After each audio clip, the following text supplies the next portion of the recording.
Hey guys, what's up? So I just wanted to hop on here really quickly. I was actually supposed to be doing a webinar right now and all my technology messed up. So I thought, okay, instead of doing that, I'm going to get on here and talk to you guys um, really quickly about standards. So I was thinking about this and thinking about, because there's always this thing where it's like law of attraction always goes into manifesting things, right? You have to manifest these things. You're going to manifest $1 million. You're going to manifest the house of your dreams, the man of your dreams, the woman of your dreams, whatever it is, right?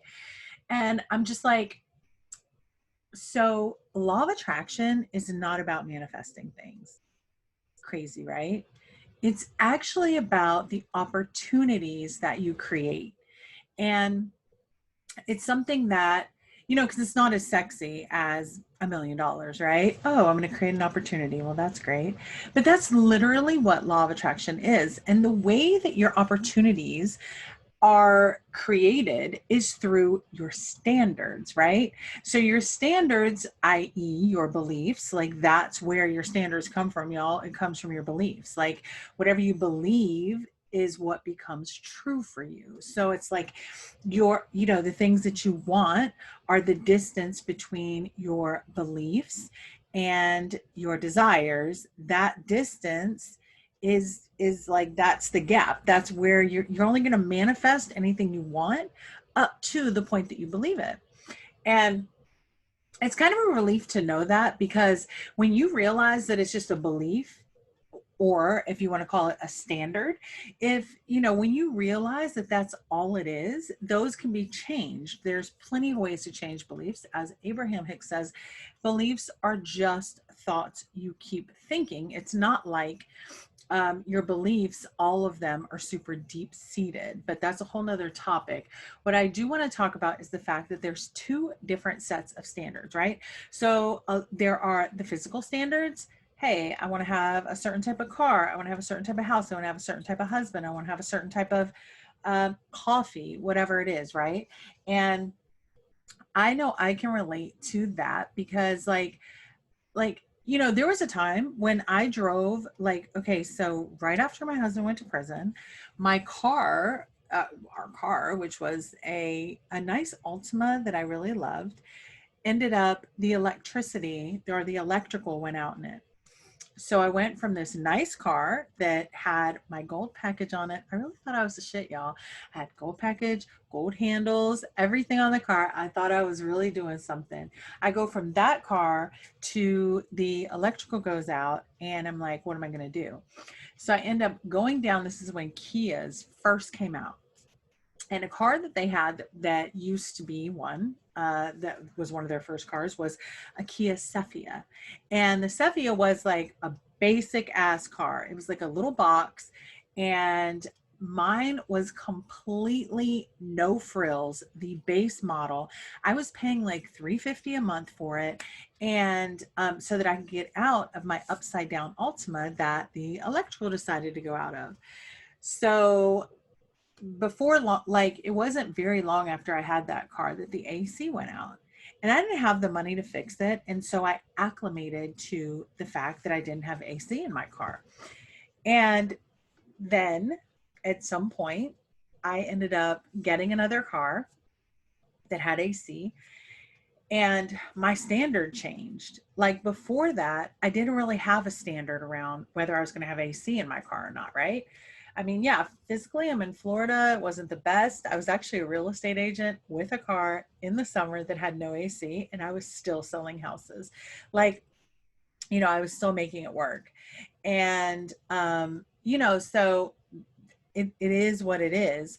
But then I created a standard, and ever since then that physical standard has been there. So a lot of people go, well, if you have money, then you must be energetically all the way up here, all the way around. And it's not true.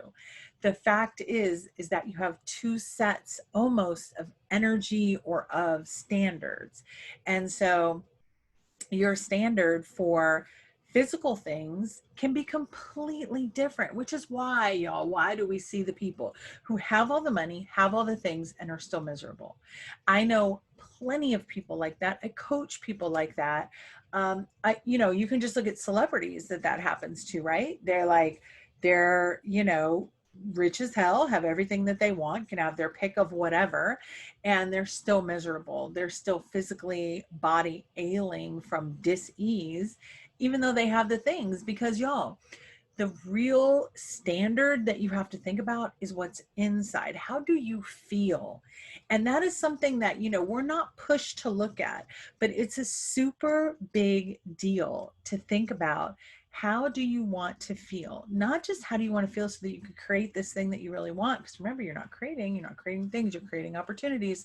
Not just that, but just in general, like, how do you want to feel? So there's two separate sets of standards, and we need to start getting our mind around that. Because yeah, you can have a fancy car, and that fancy car is going to bring you a little bit of good feeling, but it's not going to keep you there. It's not going to keep you in that good feeling unless you are literally and legitimately and energetically there. If you're not energetically there, that car is going to wane, and you're going to have to fill it with something else, which is why we have alcoholism, which is why we have drug addicts, which is why we have codependency, and we have gambling addictions, and we have, whatever. Like, there's so many addictions. And the reason is that people really want to feel good, and they really don't know how. And then they fill it with this thing, and they think like, okay, I filled it with this thing. And then they become dependent on the thing. And I'm going to tell you, that's one of the reasons. As soon as I figured out law of attraction, I was like, okay, I will quit everything that I'm addicted to. So it doesn't matter if it was coffee. When I was smoking, I eventually quit cold turkey and have never looked back. When it comes, like, before I got law of attraction, and even a bit after, I was smoking weed. Like, I used to smoke a lot of weed, y'all. We'll call it what it is. I was smoking a lot of weed. It wasn't a proud moment for me. Like, when I look back at it, it's like, yeah, it's natural, it's whatever. Like, we have all these reasons that we say, oh, well, it's no big deal. But at the end of the day, it is clouding your energy, and you are using it to connect because you have not figured out how to connect yourself. Like, connection is what we want. And we do it through shopping addictions and through like all these other things, people addictions, like business addiction, money addiction, like all these things that, we pass off as okay. We pass off as it's no big deal that, you're drinking every night. It's great. It's not a big deal. You shouldn't, have to worry about it or what, and unless you're like a super drunk, and then people are like, oh, what are you doing? But that's where it starts. Like, it's not normal, except in society, to be addicted to anything. And the reason we do it is because we're trying to feel good. And like, that really helped me figure out. And I'm not diminishing or trying to make it seem like having addiction is no big deal. I grew up around alcoholics, drug addicts. Well, not a bunch of drug addicts. I don't want to sound like I grew up in a crack house. I didn't grow up in a crack house, but I did grow up around people who had addiction, gambling addiction, functioning alcoholics, high level functioning alcoholics, but alcoholics none the same. It was still the same thing. They still were not happy, and they were filling it with addiction. And so I really didn't know this video was going to go this way, or this audio was going to go this way, but what I know is that we have to start being way, way, way more intentional and thoughtful about how we feel on the inside. We have to be way, way more conscious of what is pulling us which way. And we have to start setting those energetic, not just those physical standards. Physical standards are great. Get your bank account where you want your bank account. Get the car that you want. Get the house that you want. But during that same time, get your energy where you want it to be. Stop needing anything outside of you. Stop needing people to conform so that you feel better. Stop feeding in to that ego and those old patterns so that you feel better. And instead, do the work. Get that connection going. That is what is going to, once you're free of that, like, your energy can actually really start to expand. But as long as you are filling in with other things, whether it's overeating, whether it's, whatever it is, you have to figure it out. You have to look in your life and you got to get really fucking brutal honest with yourself about what's going on and how you're feeling. Because the only way for us to progress and evolve and expand is to start, well, it's not the only way. So I'm lying. It's not the only way, but the easy way. Do you want to walk over a, bed of hot coals, or do you want to take the short route, which, we've all been brought through those situations that were really dark that brought us to a lighter side.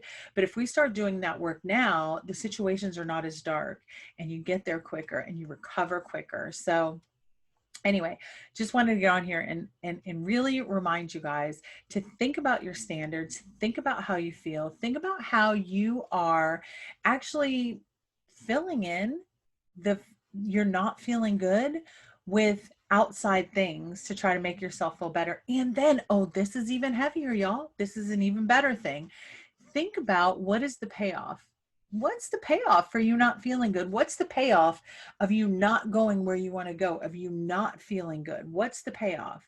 Do you get certain attention? Do you get whatever it is? Like, let's start getting really honest with ourselves about the things that we do to hold ourselves back, and let's start leveling up. That's what I'm talking about, y'all. All right, y'all. Hope you have a good one.